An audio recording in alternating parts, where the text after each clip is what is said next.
Yo, what is going on, guys? It is Jonathan back again with the Weekly Skill Find. I'm here to talk about Derek Carr getting benched and what this could potentially mean for his future as a Raider and in the NFL. And honestly, I think this just means he's as good as gone. There have been rumors now floating around what team he'll go to, and that, in my opinion, comes down to around three teams that really could use him. Those being the Jets, the Colts, and the Washington Commanders. And honestly, a low key sleeper team could be the 49ers. Granted, I don't know how interested they'd be in Carr. Probably not that interested if I'm being honest. But regardless, I think the first three teams I mentioned would definitely be interested in someone like Derek Carr.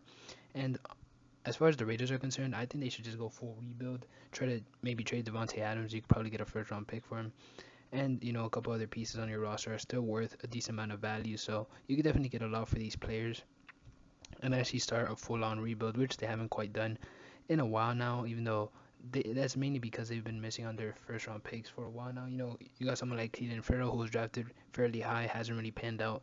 So there's definitely a lot of ways to improve this roster, but you got to hit on your draft picks. You got to trade the assets you currently have to acquire more assets and use those assets correctly, because if not, you're never really going to rebuild a team properly. But with that being said, I think both the Raiders organization and Derek Carr could split from each other, and it could prove to be good for both parties. But with that being said, we'll see how all this plays out, and see you next time.